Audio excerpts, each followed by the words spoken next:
Good afternoon. Welcome to today's Solomont Speaker Series event with Congressman Seth Moulton. I'm Dana Cunningham. I'm the Dean of the Tisch College of Civic Life here at Tufts, and I'm delighted to welcome all of you here in the auditorium, as well as folks watching on live stream. Today's event would not be possible without the support of our co-sponsors, including the Political Science Department, Tufts Action, the Tufts Federalist Society, and the Tufts Democrats, as well as the support of Susan and Alan Solomont, for whom the Solomont Speaker Series is named.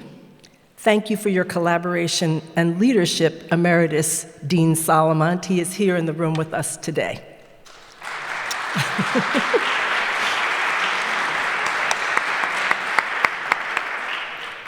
I'd be remiss if I didn't open today's program by acknowledging the moment we are in. As a campus and in our communities, as we continue to worry about the fate of our student and our beloved community member, Rumisa. I know many of you are carrying a deep sense of distress and concern, and even fear right now.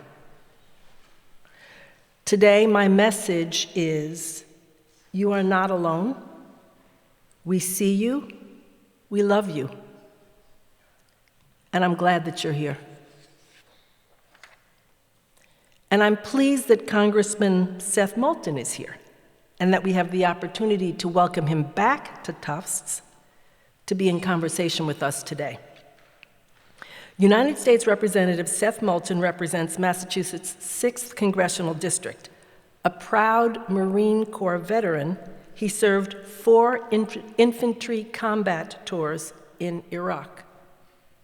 He currently serves on the Transportation and Infrastructure Committee, the House Armed Services Committee, where he is ranking member on the Subcommittee on Strategic Forces and the House Select Committee on Strategic Competition between the U.S. and the Chinese Communist Party.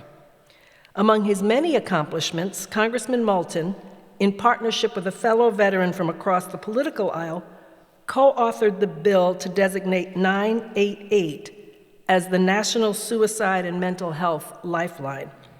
Since its nationwide launch in July of 2022, the hotline has saved a record number of lives. In conversation with Congressman Moulton is Professor Deborah Schildkraut, the John Richard Skuse Professor of Political Science here at Tufts. A proud Tufts alumnus, much of Professor Schildkraut's research examines the implications of the changing ethnic composition of the United States on public opinion in a variety of domains.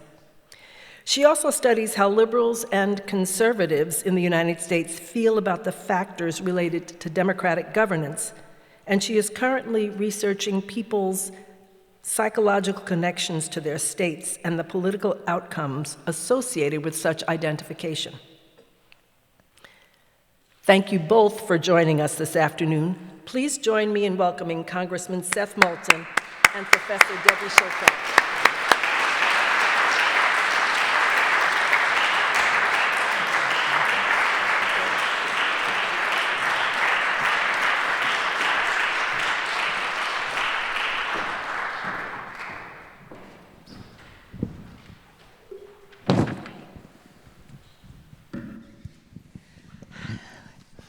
Hello, everyone. Welcome. Hello. Thanks so much for joining us today, and thank you for taking the time. And I mean, I'm sure it's always busy for you, but it feels like this would probably be an especially busy time for you. It's an especially busy time, Protesters are being kidnapped off our streets, our government is being pillaged, and all Democrats are doing is releasing statements. Why are you here yapping while Trump takes away our rights? Free Rumisa, free them all! Free Rumisa, free them all! Free Rumisa, free them all! Free Rumisa, free them all! Why are you here yapping? What are you doing? At Tisch College.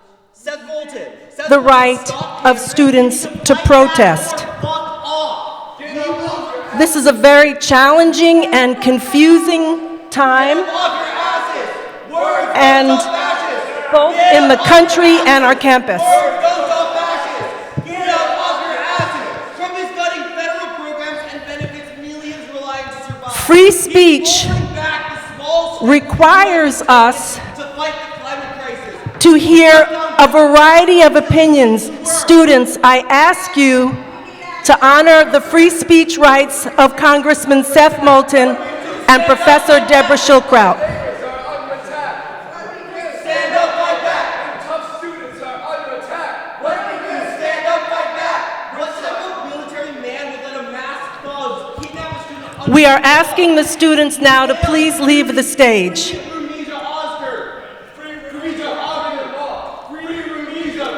We are asking you to please leave the stage so that we can continue our planned program and enable the participants to hear the talk they came to hear. Let them talk, please. We are asking you to let our speakers talk. We are asking you to please let the speakers talk. Thank you for leaving the stage. We appreciate you leaving the stage.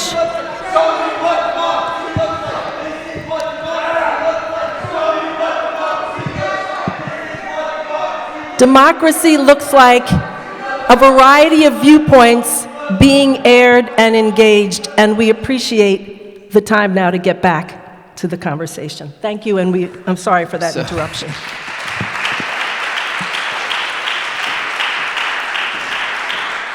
I was just thinking about the fact that, I've got a 4-year-old and a 6-year-old at home, and the 6-year-old's really starting to do pretty well with this, but I'm really working with the 4-year-old on interrupting and, trying to understand how to be polite and have a civil conversation with people. So obviously we need to work on that a little bit here, but nonetheless, it's good to be back.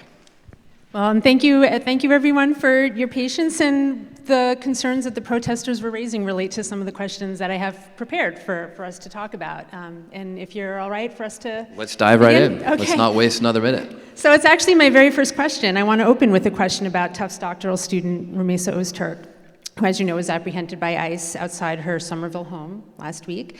And you and 33 fellow Democratic members of Congress sent a letter to the Secretaries of State, Homeland Security, and the acting director of ICE.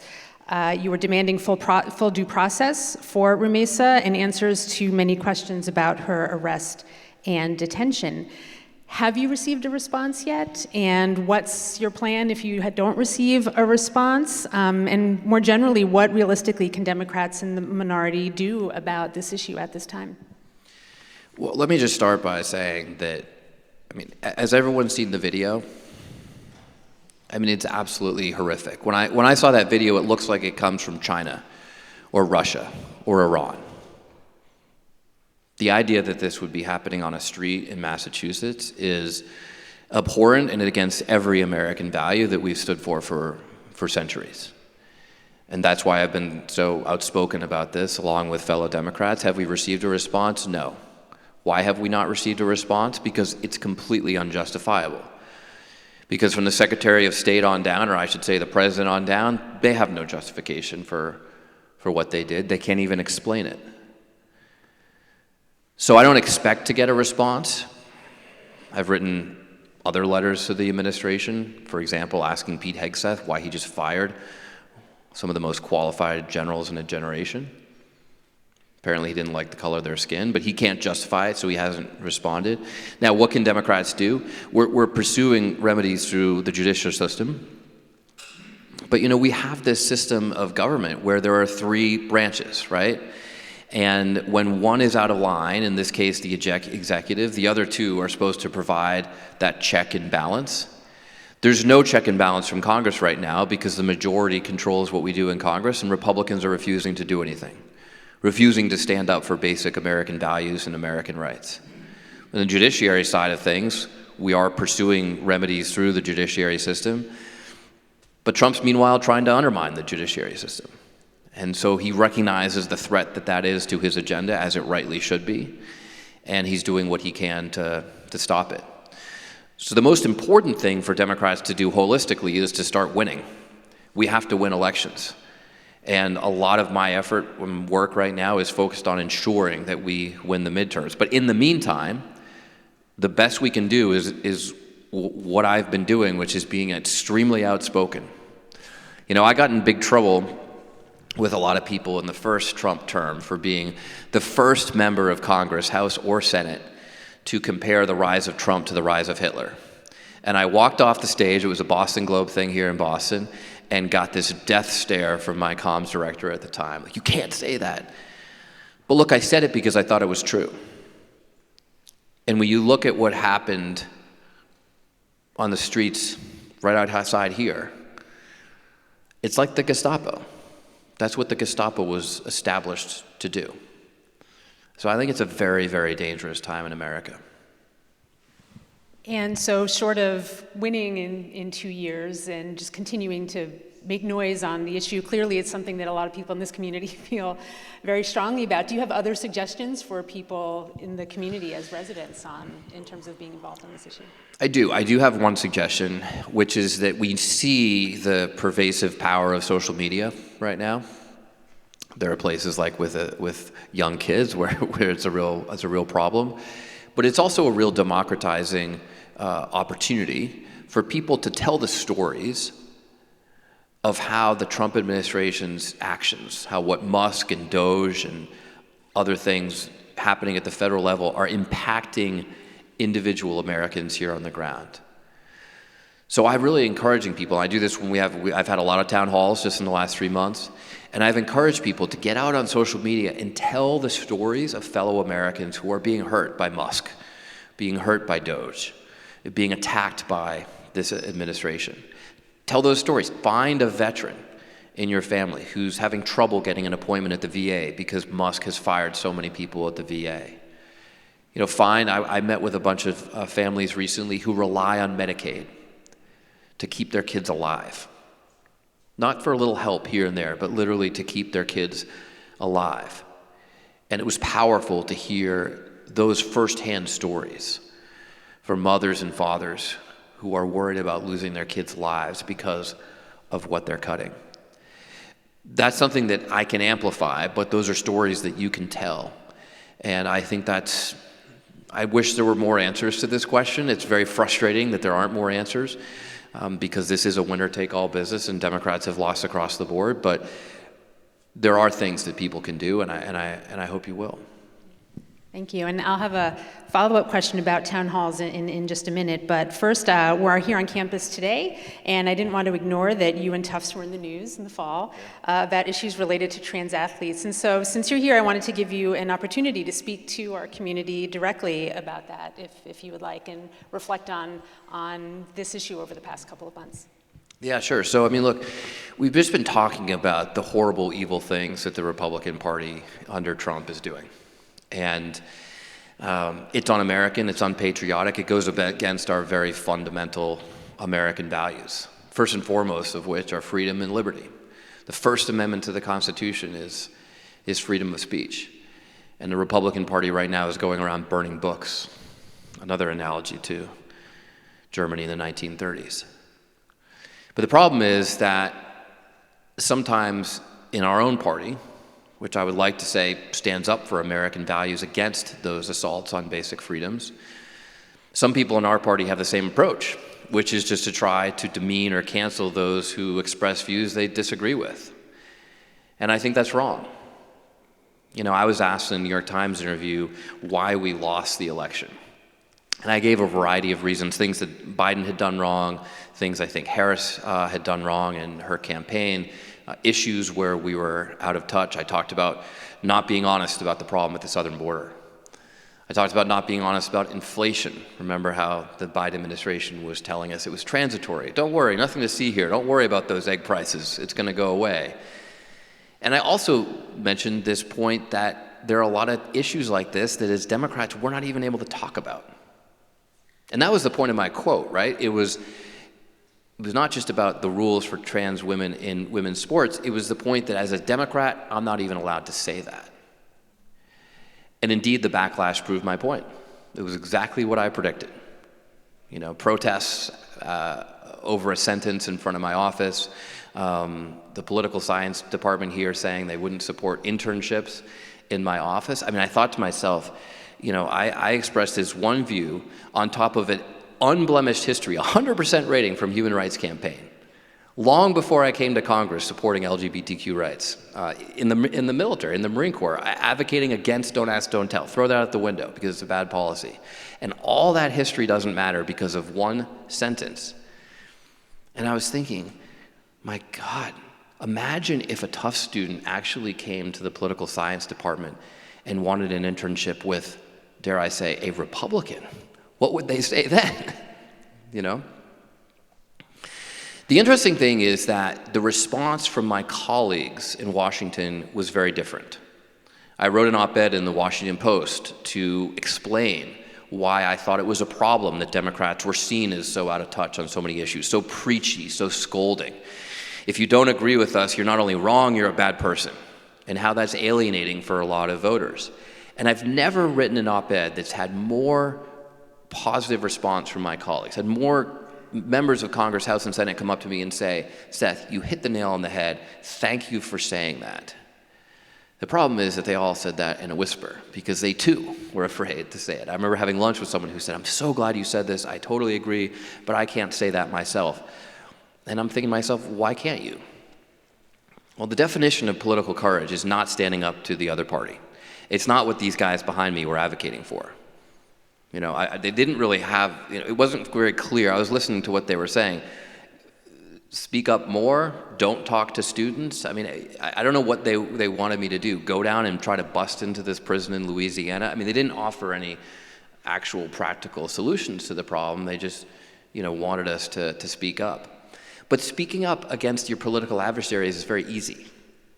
What's hard is speaking up against your own party. And every example in John F. Kennedy's book, Profiles in Courage, is about a senator who stood up to his own party. And I think right now, in the Democratic Party, if we want to put ourselves on a winning footing, we've got to be willing to take on these contentious issues, have these debates, and get back in touch with the majority of Americans. And I'll make one final comment on this, which is that we do a tremendous disservice to the very people we're trying to protect if we don't have these debates. Because what's happened with this issue? Well, the Republicans proposed a very extremist bill, supposedly protecting women's sports, but it made no distinction about even age limits or type of sport. So I wouldn't have been able to participate in the co-ed sports that I participated in as a child under their legislation. And therefore, I was proud to vote against it. But Democrats had nothing in response. Because we're not so afraid to even debate this issue, we didn't have an alternative to that legislation. So what happened? The Republican bill passed. So the far right is setting a very extremist agenda for trans people. And we, the party that supposedly wants to help them and support them, the party that's very proud to have them in our ranks, is doing nothing because we have nothing in response. And that's a terrible disservice to the minorities that we're the only party here to support. So your comment about speaking up to your own side as a form of courage gets to one of the other questions I wanted to ask you today, which is I've seen reports about how there are many Republicans who disagree with actions of the Trump administration but don't say so for fear for their own safety. And I just wonder, from what you hear in talking with your colleagues, how much of that seems legitimate? Is it something you feel in your own work? How do you handle that feeling if you're actually afraid, not just that you might be voted out of office or be ostracized, but actual fears for safety for speaking up and challenging your own side? Well, we haven't gotten a significant death threat to me or my office in about 3 or 4 days. So it is a reality. It's longer than I would have thought. It is a sad reality of this day in politics. And I get the fact that I'm a Democrat, so you're going to think I'm biased about this, but I think it's very traceable to the rise of Trump. Like, this level of political violence, the legitimizing of political violence, really goes back to 2016. It wasn't that it was never an issue before, but it's gone up dramatically. It's also true, though, that it's on both sides. I think it's more on the right. Most of the death threats, this particular one was a promise to shoot up our office, came from the right. But actually, the 2 times when I can remember people getting really physically violent with me at an event were actually both from the left. So it is a problem across the political spectrum. In the same way that Democrats face these threats, I know Republicans do too. But you know what? We need people to stand up and do this job. And I think there's a degree to which, if you can't take the heat, you got to get out of the kitchen. I want to go to sleep every single night knowing that I told the truth, that I spoke truth to power, that I was honest, and that I stood up for the people that I'm charged to represent. And if that means accepting some physical or political risks, then I'm willing to do that. And I think, frankly, if these Republicans are not, then they shouldn't have this job, because the complicit silence, the hypocrisy that I see on the right is unbelievable. I'm very proud to be a part of one of the few remaining bipartisan institutions in Washington, D.C., which is a daily bipartisan workout group in the House gym. And it's very bipartisan. We are led by a Republican from the Senate. And sometimes we use that as an opportunity. I mean, I pulled aside someone at 6:45 in between sets and really made the case that he should speak up about Signalgate. And he looked at me and he said, "You know, Seth, I really respect your opinion on this, and I've heard this point of view from a lot of other people too, so I'll think about it." But I don't think he said anything yet. The reality is that what people say behind the scenes, what people say in the House gym about Trump before they put on their ties and go up and support him on TV is very different. So there are a lot of Republicans who know what's going on here, but there are a lot of cowards. And that's why nothing's happening. So you're previewing all my questions. I have questions about bipartisanship and about Signalgate, but first let me ask about this interacting with your constituents. And so you mentioned not showing up, and there's talk about Republicans having fewer town halls, and I want to talk about the vast interest in town halls and people showing up for them. And also the calls to call your representative and call your senator, and phone lines being flooded and people not getting through and sending emails. And so I'm sure many people in this room have done these things. They've gone to town halls, they've contacted their member of Congress, and they think, does any of this matter? And so my question for you is that, and you had a town hall recently that was an overflow crowd. They couldn't accommodate all the people who showed up. And so I'm wondering, you know, what happens with all this constituent contact? When is that type of contact more likely to affect you and your decision making? When is it less likely? What type of actions really matter for communicating constituent sentiment? Well, first of all, I just want to say I think it's wonderful and important. I love it when we have overflow crowds for town halls. I can't do my job of working for my constituents, and I remind my team of this all the time. We work for all of you. Anyone in here who's a constituent of the 6th District, my job is to work for you every single day. And I can't do that very effectively if I don't hear from you. And what better way to hear than directly interacting with you in person at a town hall? Or sometimes we'll do telephone town halls, and you'll get to ask a question directly to me over the phone. So I think it's wonderful. I also know that people have a lot of pent-up energy and frustration, and I get that. I do too, by the way, you know? Like, it would have been great to stand up and say, oh yeah, there's 5 things that I haven't bothered doing that I'd be happy to do that you haven't suggested in the protest behind me that we can do right now, you know? But it's frustrating that there's not all that much we can do while Democrats are in the minority. So I want to hear that, and I want to respond. I want to give people what options they have. I want to talk about my organization, Serve America, for example, which I founded back before the 2018 midterms. And more than half the seats that Democrats flipped in 2018, which, remember, is exactly the position we're in right now, right? Trump controlled the House, the Senate, and the White House. We had to take back the House to put a check on Trump. And more than half the seats that Democrats flipped in the entire nation were my Serve America candidates. So, I mean, look, there's no one in the Congress today who can say, you know, directly influence those midterms more. And we need to do that work again. So I talk about Serve America, and I talk about the ways that people can contribute right now by telling stories on social media, for example, which I mentioned earlier. So I like that. It's also true, though, that sometimes it does feel a little bit like preaching to the choir. And one of the comments I heard often in Boxford is, you know, you've been very outspoken about Trump, why aren't more Democrats doing that too? I don't know, I agree with you, and I hear that frustration. But it's really powerful if Republicans hear that too. It's really powerful if my Republican colleagues understand the frustration out there. And especially when a group comes down to visit in Washington, right? Because we get visits all the time from different groups, many amazing nonprofits, I'm sure represented here, who come and have a meeting with my team in the office and talk about the policies that they're pursuing, the things that they want me to co-sponsor, legislation they want me to support. But oftentimes, there are things I agree with, right? Oh, we support public schools. Great, so do I. What you really need to do is go across the hall and talk to the Republicans and actually try to change their minds. That's interesting, because when I talk to students or family members who think, well, my representatives agree with me, so what's the point? I always say, but it's good to let them know you agree, they're doing, and it sounds like you're saying, well, you know, it is, but I'm also saying, don't be afraid to talk to the other side too. Okay, good. Yeah. So I'm told I have time for about one more question before we open it up to the audience. And I guess I'll ask about,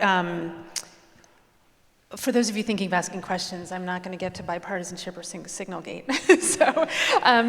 But let me ask you about some of the attacks from the Trump administration on higher education and federal funding for research. It's an important industry for Massachusetts. It creates far-reaching benefits for society, and I think a lot of people who are here today are concerned about what is in store for universities for what lies ahead with this administration. So I guess what advice would you have for university leadership and for students at this moment? Don't back down.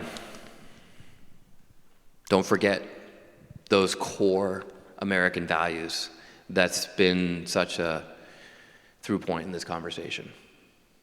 Like, I cannot imagine a place where freedom of speech is more important than on our university campuses, right? I mean, that's why I was so disappointed by the response to my comments, because you don't have to agree. I mean, in fact, I don't even know what the right answer is myself, but we have to be able to have a conversation. That's so fundamentally American. And I think that universities like Columbia that are trying to make deals with the Trump administration are wrong. I think you should stand up and fight back. So what does that mean? Well, it means that your funding might get cut. It means that a prestigious institution like Tufts could see literally hundreds of millions of dollars evaporate. But here's a choice.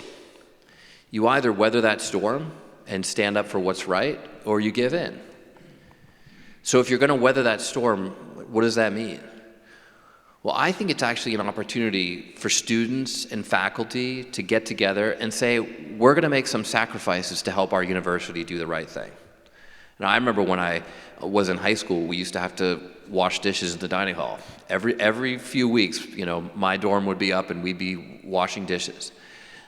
I don't know how many Tufts students have ever washed dishes in the dining hall, but maybe that's something you can do. I don't know what it is, but show that you're willing to make some sacrifices to help your university do the right thing in the face of this unprecedented historic threat.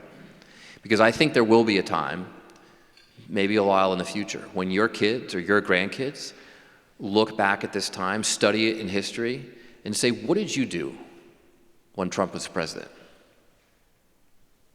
Did you just ride along? Were you just one of those silent sympathizers in 1930s or 1940s Germany? Or did you actually do something?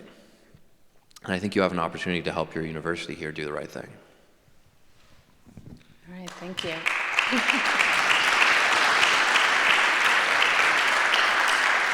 So we're now going to take some of your questions. We have two folks with microphones, so if you put up a hand. But before I call on anyone for a question, please remember first raise your hand, and we'll get the microphone to you. Please introduce yourself. And in the interest of making sure there's enough time for everybody, please make sure it's a question and try to keep it to a reasonable length. So thank you. We have one right here in front.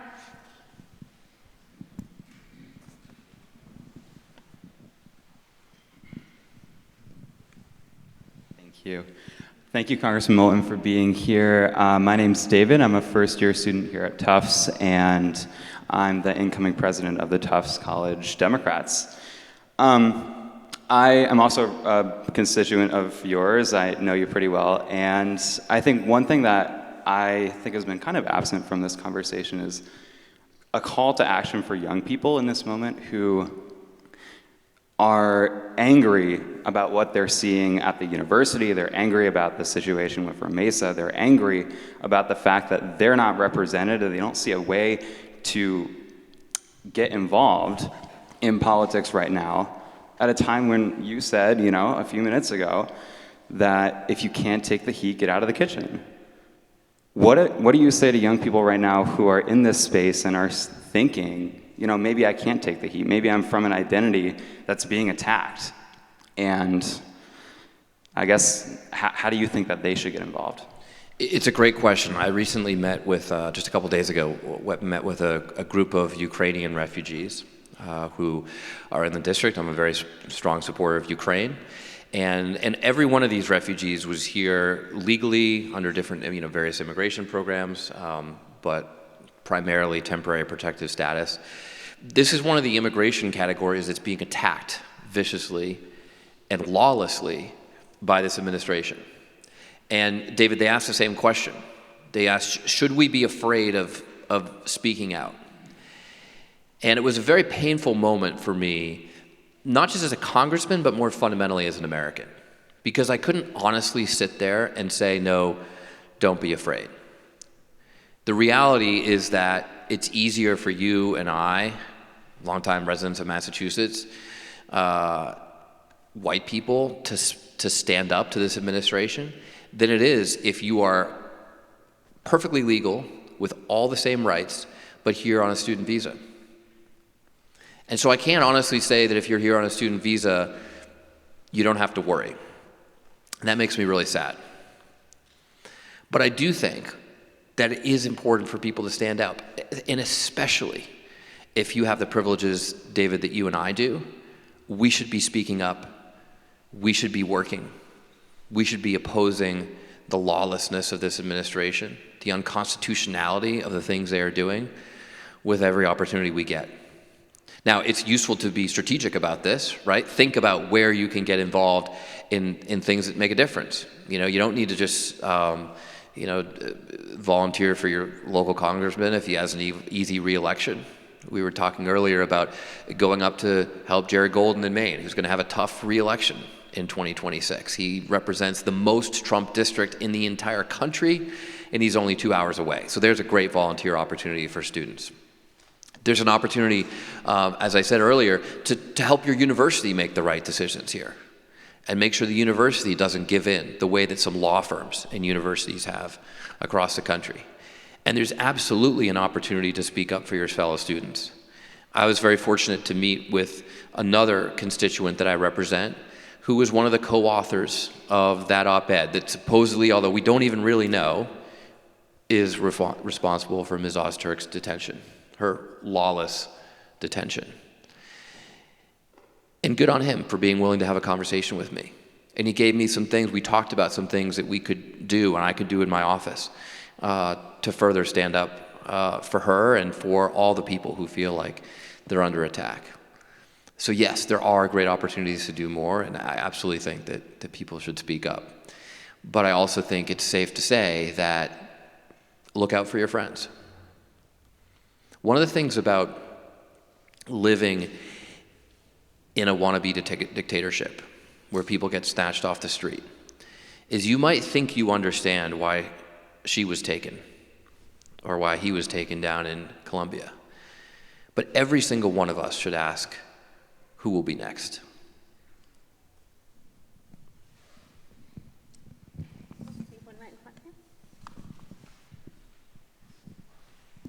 Thank you for joining us, Congressman.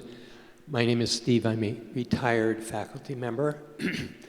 You began by saying Democrats need to start winning.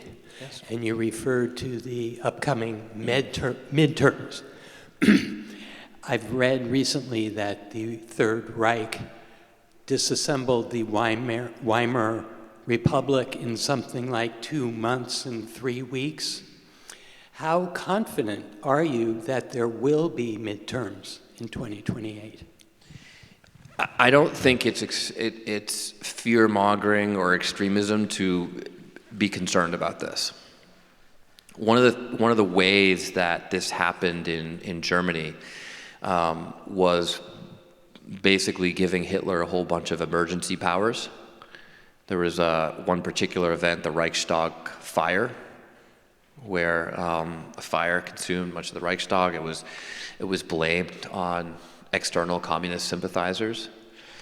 Some police officers did some investigative work and determined that it looked like some Nazis might have set the fire. Those police officers suddenly turned up dead.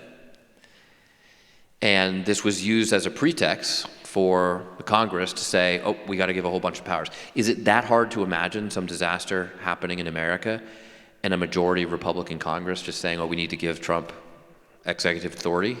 It's not that hard to imagine. So I do think these threats are real, and I don't think it's exaggerating to say that we have to be concerned about them. But it means that we need to be vigilant. It means that we need to be students of history and understand what's happened in the past and make sure that these things don't happen again as far as we have the power to do so. Going back to this basic system of government we have with the 3 branches and the fact that 2 branches are supposed to keep the other in check when it's out of line, as Trump tries to undermine the judiciary, you might ask, okay, well, what can Congress do? What can the legislative branch do? And the answer is that the way it works, pretty much the majority leader of the Senate and the Speaker of the House have control over the agenda. I would love to vote on tariffs. It would be a great vote to have this afternoon when we go down to Washington. I would love to put Republicans on the record supporting this completely reckless economic policy. But we're not going to have that vote because Speaker Johnson is not going to bring it up for a vote. The one thing we can do, and it is really hard to make work, but the one thing we can do is try to get Republicans to stand up. Try to get Republicans to actually do something. And many people might dismiss that as, a lost cause, but I don't think it is entirely. One example of real political courage right now is Don Bacon in Nebraska, who has joined me on some of these efforts, has been outspoken about Pete Hegseth and how criminal his behavior was. He has been outspoken about how wrong it was to fire these generals. And we've got to find and encourage and inspire some more Republicans like that. And the good news is that the margin is so close that a few could make a difference. So I'm going to continue doing that work behind the scenes.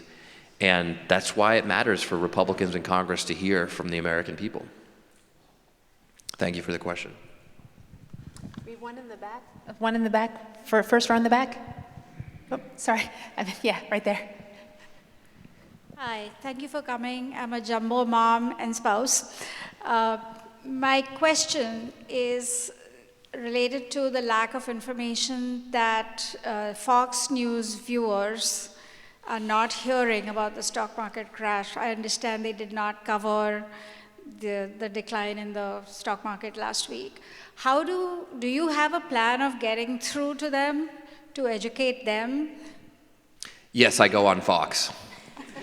And I think it's important for Democrats to go on Fox. I mean, honestly, I probably don't go on enough. There is a direct correlation between my appearances on Fox and death threats we get at the office. But I do think it's important. I think it's really important. And I want to encourage fellow Democrats to do that. Look, I used to be somewhat dismissive of this problem, this media problem, because say, look, we've got MSNBC, they've got Fox, we're competing for viewers. But the reality is that Fox News is a huge problem because there are people who just completely live in an alternative universe here with the facts. Now, I go to Fox News all the time because I think it's really important for me as a Democratic lawmaker to understand what the other side is saying. I shouldn't admit this, but I like getting my news from the BBC because I think they're pretty unbiased, right? And so sometimes you'll walk into my office and you'll see the BBC on. But you walk into Republican offices and they almost all have Fox on. It's like they need to hear the propaganda to justify their ridiculous positions. And this is a problem. So I think that when we talk about long-term strategies to make sure our party starts winning again, that we take advantage of this enormous opportunity to reclaim the mantle on patriotism, to reclaim the mantle of strong national security, to reclaim the mantle of the economy. It's insane, but right now, if you survey Americans, I saw a poll just last week, as of last week, Americans trust the Republican Party more on the economy. That's nuts with what's going on today. I haven't even looked at the market in the last couple hours, but I assume it's not going up, right? So I don't have that many stocks, but the point is that we do actually have to have a long-term strategy. And maybe, I don't know what it is, but maybe we need to talk to some of the wealthy Democrats and say, what are you going to do to counter Rupert Murdoch? Not just what is MSNBC going to do to counter Fox. I think it's a real problem, so thank you for raising the question.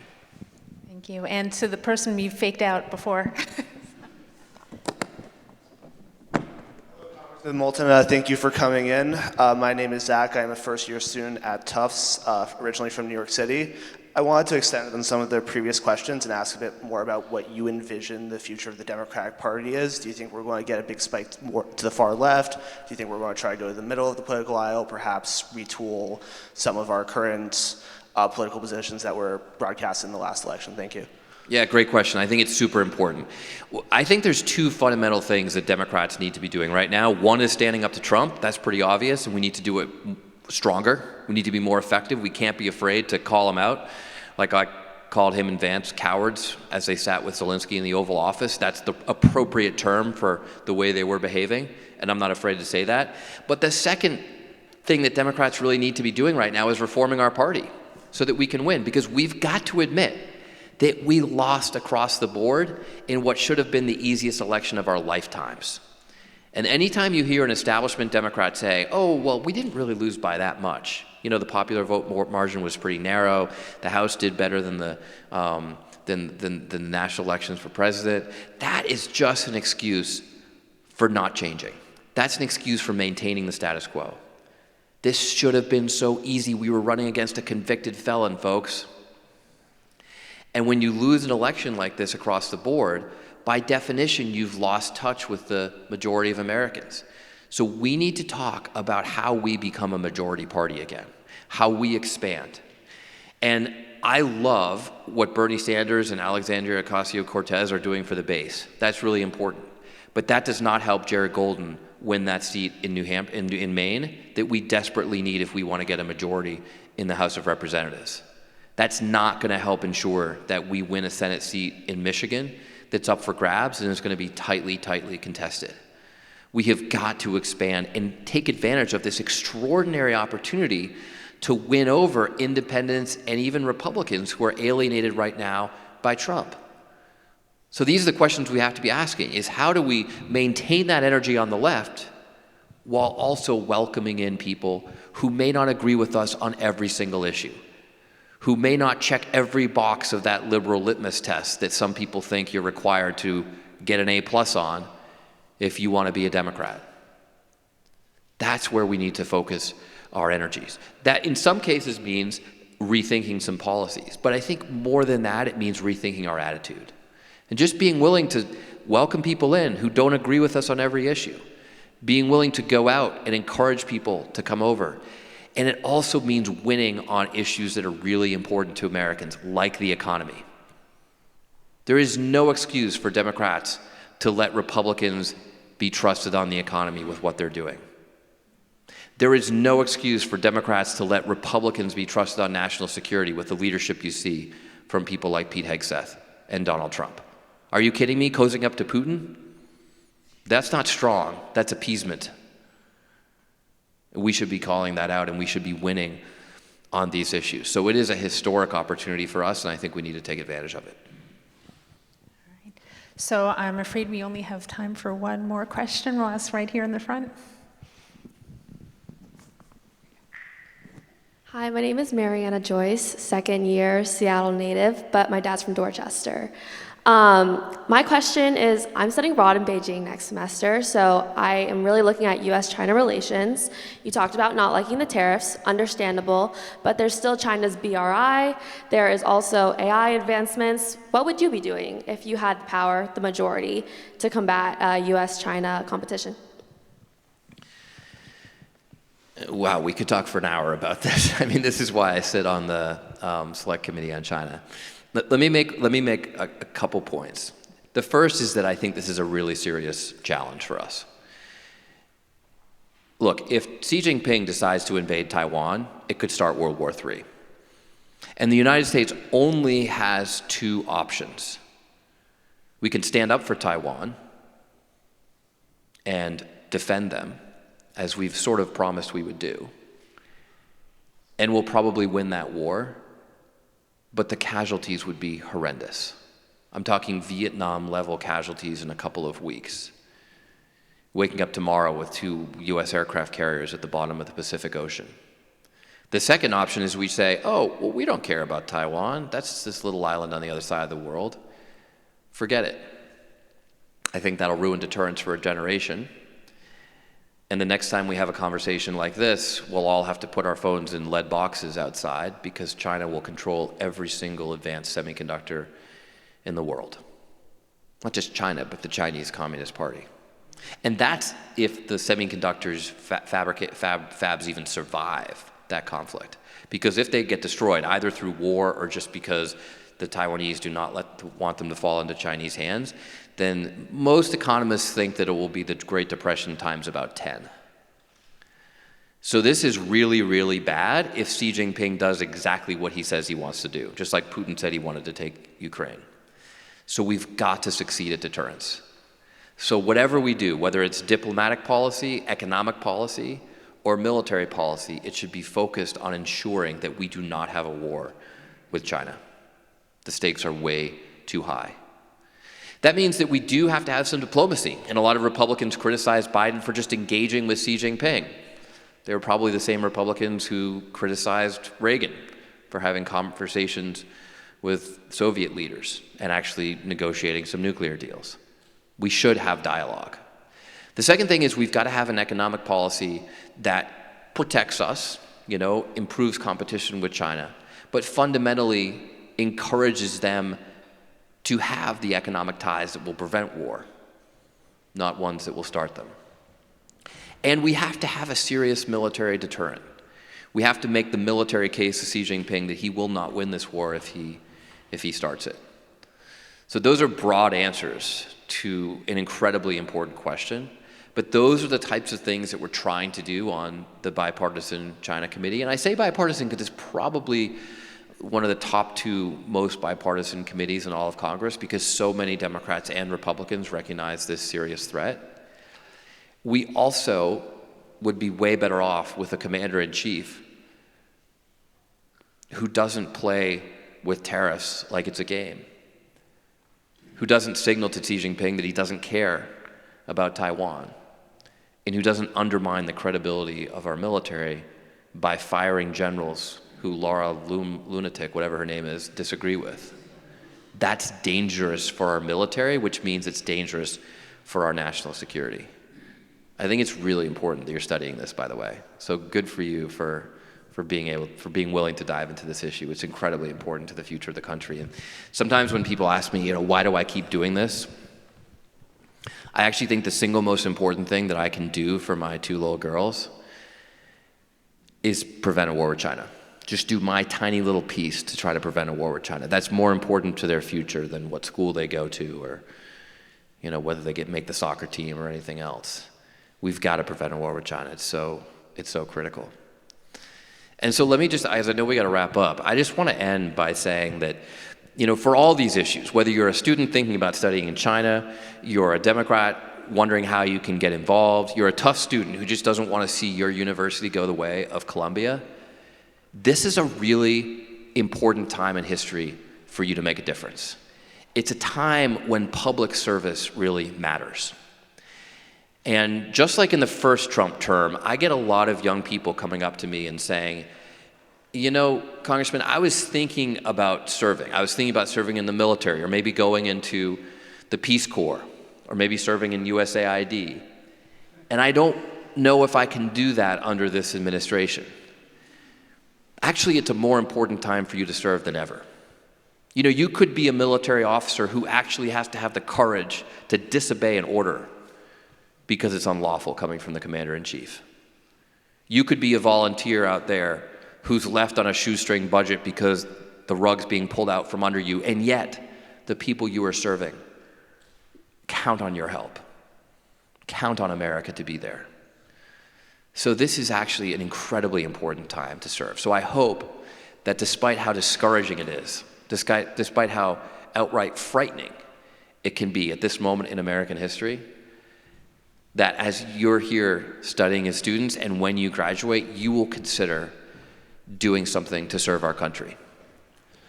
America has never been a nation that's gotten it all right. But we've always been a country that believes that we might. And we've always depended on volunteers to get us there. This is a time when we need young Americans to stand up and volunteer to make our country better, to see us through this dark time, and to live up to American values. Thank you for having me.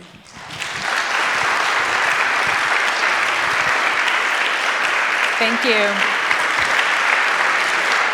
I was looking at Alan Solomont as you were saying all that at the end. I know that that warmed his heart to hear your closing statement on that.